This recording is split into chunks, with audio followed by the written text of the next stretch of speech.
Hello and welcome to From Finland with Love.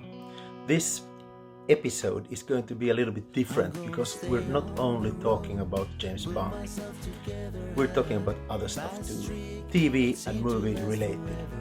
And many collectors like me, or prop makers slash collectors, we love something especially, but we usually collect other stuff too. If you happen to see David Zariski's behind the scenes video, I think it was quite inspiring because we mostly see stuff from his Bond collection, but in his back room he had a big collection with Star Wars stuff and memorabilia from different movies and TV shows.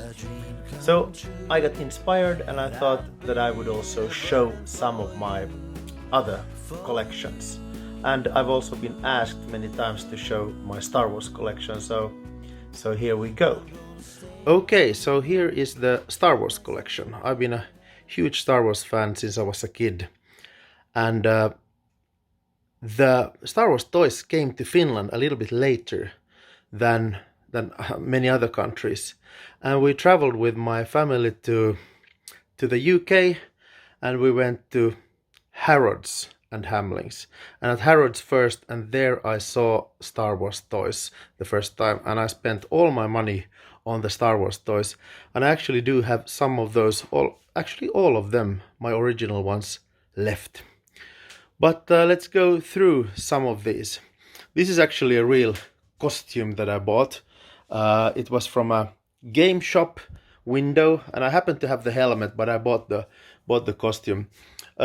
It had yellowed so much, so I actually decided to make it into a sand trooper just so that I could make it a little bit more dirty and weathered, as we call it. And the helmet also got some extra scratches. And I've worn this to some of the Finnish Comic-Con happenings, but now the plastic parts are getting so fragile and old, so I think they would crack if I tried to get it off this guy on me. So now there's just a kind of a window doll, a mannequin doll inside it, and it's just here keeping me company. I also have made some of my own stuff. This is just a very fast build I did. You can see it's mostly duct tape. This took me 3 hours to build, or 4 hours to build. It's very simple. These are straws, soda straws, and there are some corks from bottles and this and that. But these are also quite fun, I think, sometimes to make. And if I'm talking about what I made, this is the first kind of prop I made myself, and it's not fantastic, but it's, I think, still quite fun. I happened to find this dome. It was a lid for something, and this, I think, was a dumpster. And they happened to fit together, so I built this. It's not super accurate in any way, even the dimensions are not perfect, but it's kind of fun looking still, I think. And it started my building, my prop building. So this and a cardboard were my first builds. Some things I've had from my childhood. Some of these figures are from England when I bought them, and then they came to Finland. We bought some. So those actually packages there that you can see the middle part. There's the name. This one I bought later. But for instance, Darth Vader there, you can see that his name is cut out. And the idea was that when you cut out that piece and sent it to England to a certain address, they sent you a gear pack back. So that was quite fun. That's why they are cut out. And there's also one of my original ones. And you can see that I loved the packages so much that I saved them. And they can actually see that this was bought from, I think it says Harrods, yeah. Is it 140? 140, or what is it? 140. It's kind of fun. So I've loved this so much, and I used to spend a lot of time studying these. And on that trip I bought 5 of them, all the money I could spend. And then I also got this, the Town. I wonder, it's there. That one I got from my dad as a birthday present there. So I still have those left. Then some of these I bought, like, or almost all of them I bought when I've been older. And some of these are like just from Toys R Us, and they haven't looked like this. I've modified them. And if we look at the back side, we can see that it's being kind of clean and boring, and I've made it look a little bit dirty. And I even made the window, it didn't have a window there, and a seat and stuff. So these things, and then you could say that some of these lose their value when you go and modify them. But then again, this is never going to be valuable. Many of these are not going to be valuable, like this one, probably not going to be valuable. So I modified it and made those from the movie, those. The bloody hand on the helmet. Here we have a nice Boba Fett with the autograph. I'm not a big autograph collector, but sometimes I've had the chance to get the actor's autograph on an item, and of course it's quite fun. And here's a little detail I have to tell, which is quite amazing. This lightsaber, which is Yoda's lightsaber, was actually designed by Ed Maggiani. Ed is the most famous James Bond prop builder in the prop building community and amongst collectors. And he designed Yoda's laser saber. And actually he's told me this story, but I'm not going to tell how it went, because I'm going to tell it wrong. So maybe if someone has a link to the real story, maybe you could post it as a comment. But it's quite interesting, because Ed has been helping me with some of my prop builds in the James Bond area. And this is a quite fun connection, that Ed has also designed the original Yoda's laser sword. That's quite amazing. There's some books in the background, more like accurate models. Then when people come over, they always want to, of course, fight with the swords. I have some of these. I think there's Luke's sword, and then we have Obi-Wan's and Darth Vader, and of course it's a lot of fun. And it's of course not only the kids, adults are welcome to fight also. And I can tell you there's been a lot of fights. And not all of them have been totally sober. Yes, so these are quite fun, and they are really durable. You really can fight with them. What else? This and that. Oh, this is quite fun. I actually bought one of these what we've called 8080s, probably called at. I bought that one, and I paid a little bit too much for it, I know. But then I saw one on eBay that was so much cheaper, and I thought, okay, I'm gonna buy this now really cheap. So then it's not going to be any problem, because, you know, the average price is gonna be really good. And now I should have checked where it is. It's somewhere. I got this super small it's that one. So there we see this. I got that one. So I was, but what the heck is this? It was like super small, so I had also paid too much for this one, and my wife Lotte was crawling on the floor laughing because now I paid two bad deals. There's even a smaller one. There's an original Darth Vader in a package, and that package has been opened, so it's not super valuable. I'm collecting these things not to kind of build an expensive collection. I buy the things I like, and some are maybe not in mint condition, but then they are cheaper, and I buy them with the philosophy that if it makes me happier, if I like them, then I buy them. They don't have to be super like mint collector items. Some from the later movies, bought from the Swedish sci-fi happening called Sci-Fi Mässan. And actually I also bought this, where I have the autograph of Dave Prowse, the actor. So that was quite cool. Then there's some of these that are actually game characters from, I can't even remember. I don't even know, we don't have this game, but it's probably Xbox or something like that.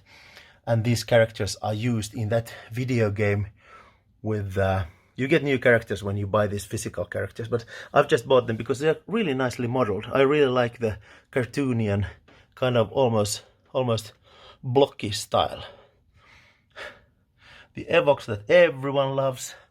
This is really cool. I think this is speeder bike, and the Scout guy. There's an original Chewbacca. These are ridiculously fun, I think.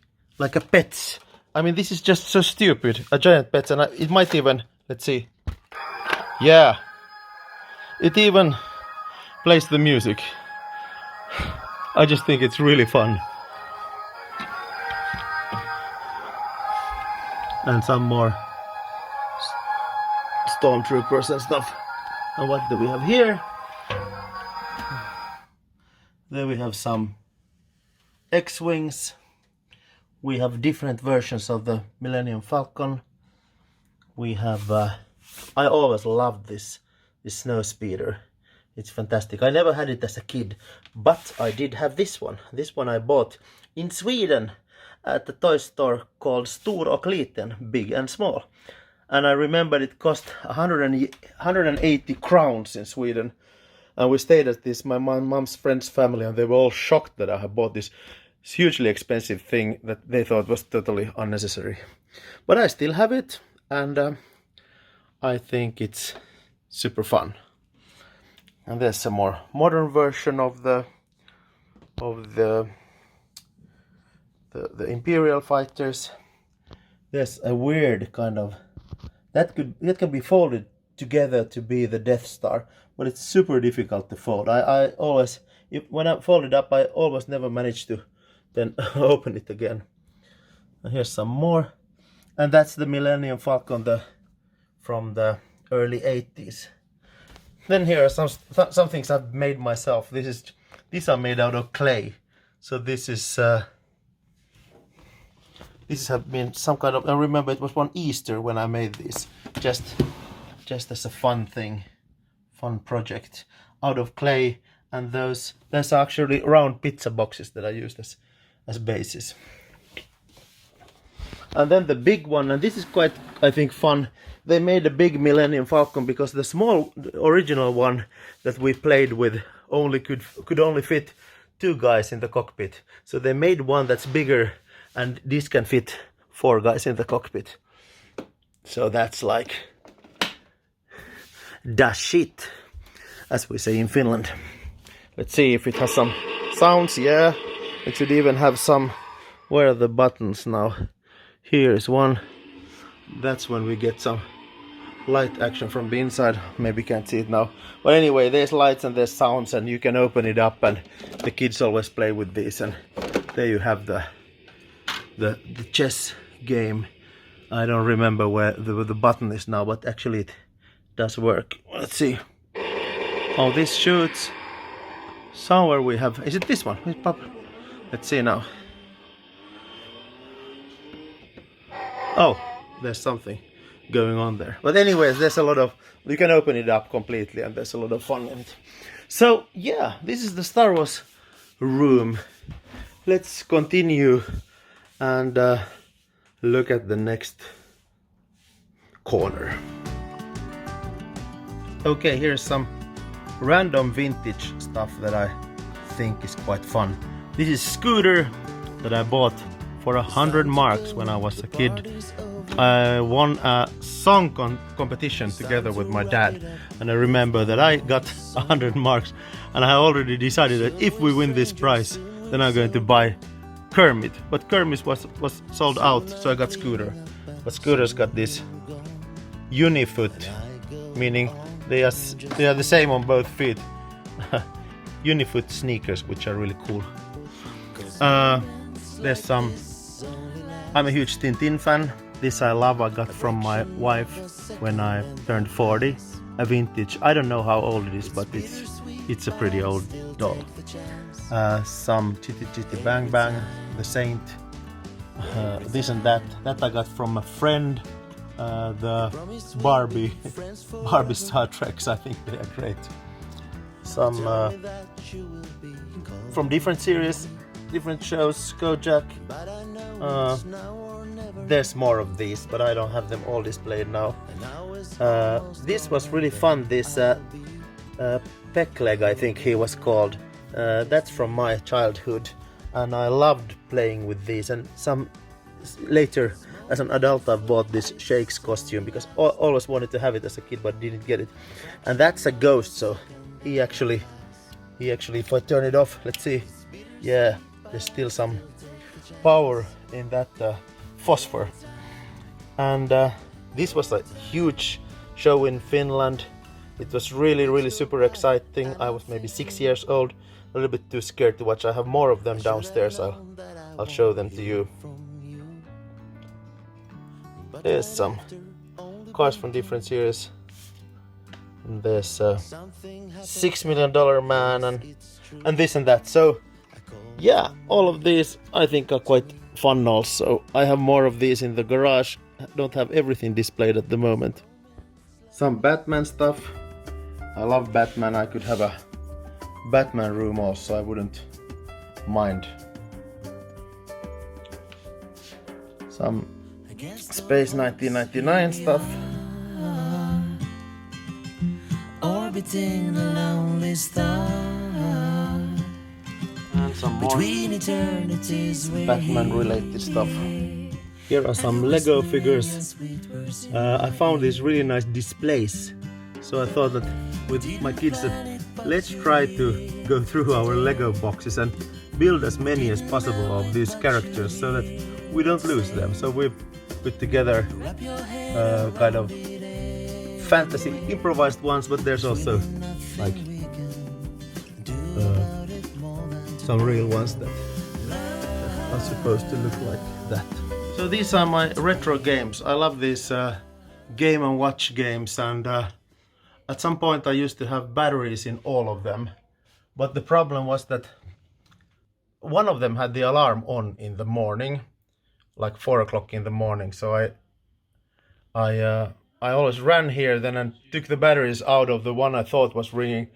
But it continued for a week, so at some point none of them had batteries anymore. So now they don't have batteries, but they're quite fun to play, and it's also quite fun to challenge the kids who are really good at playing anything, but we still beat them. Okay, so then we come to the Bond room, and this looks a little bit different than the previous video that I made because I've rearranged some stuff. It's there's some new stuff and mostly old but rearranged, and I kind of wanted to have this feeling of a maybe more like a vintage study instead of like a modern museum. So I got this collected now from different parts of the house. I've collected these old furnitures, and some I bought from a flea market and stuff like that. So there is a previous video of my collection. You can go and check it out. I can show you the new stuff now. Might be that I in the first video didn't have this Roger Moore that I did, everyone's favorite character, the clown, next to the gorilla. Then there's I made a couple of these spin saws. Then the snake, yeah, that's the snake that James Bond buys from the voodoo shop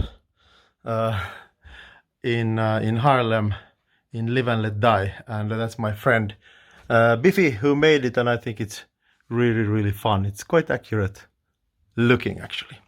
And that's a new one. That's the gun from Octopussy. That's the shotgun. It's called what's it called? Something blunderbuster or something like that.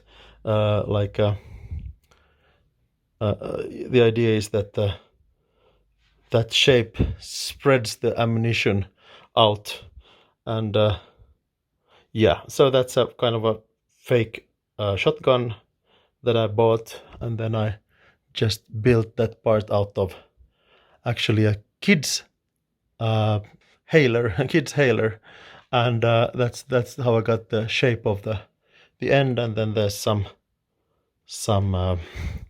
other material. Anyway, quite fun, I think. These now I can see the light is flickering on the camera. It's actually not flickering when you look at it with your bare eyes. So sorry for the flickering.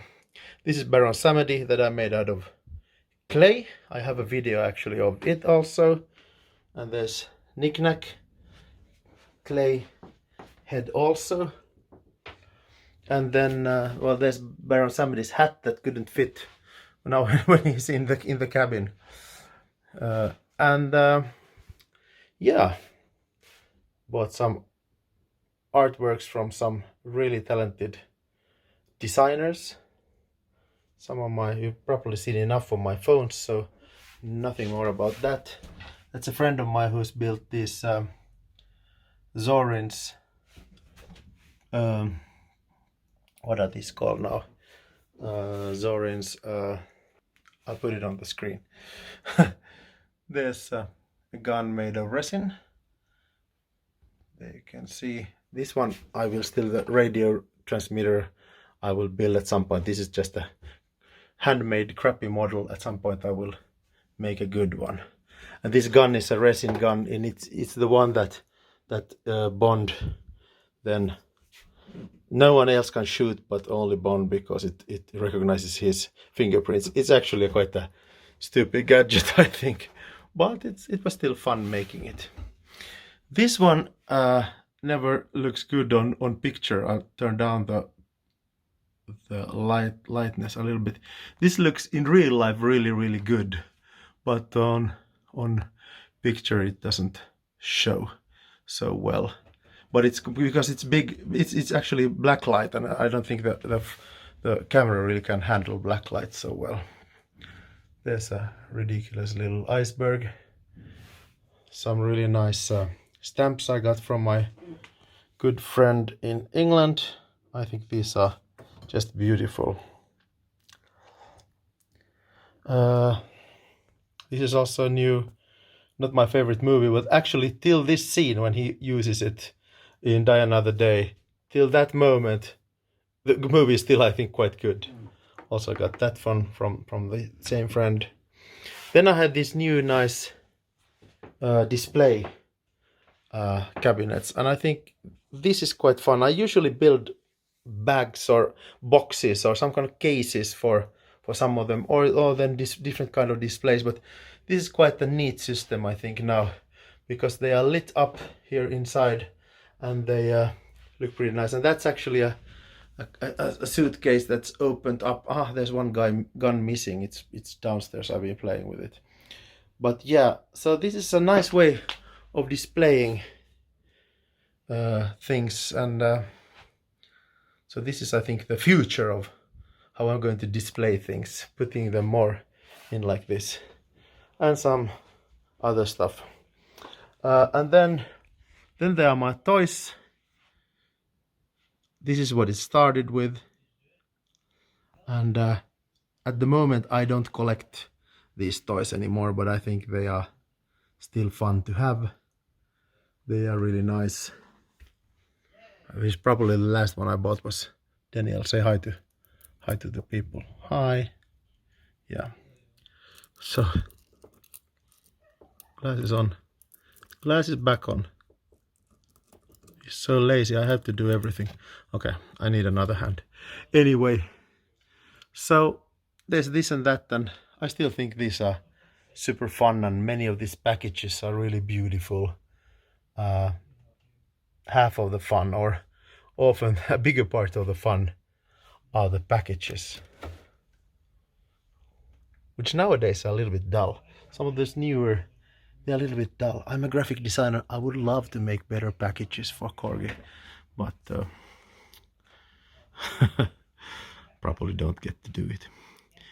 Anyway, so this was my different areas of collecting. I have to show you, by the way, one more thing.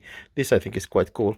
When you open up, I put here some lights so you can see some of my guns. There's the Han Solo gun. This one I bought. This is a 3D printed one that I ordered and painted myself. Quite nice, I think. This is from Total Recall, a crappy movie, but the new one, but not crappy, but I think it wasn't so good. But the gun is really cool. There's Princess Leia's gun. There's the Rebel blaster. And this one I built out of a water gun, actually. This is a see-through water gun you can buy from eBay, and then you paint it, and it looks quite nice. So this is the Blade Runner gun, and actually I built the newer version also. It looks like this.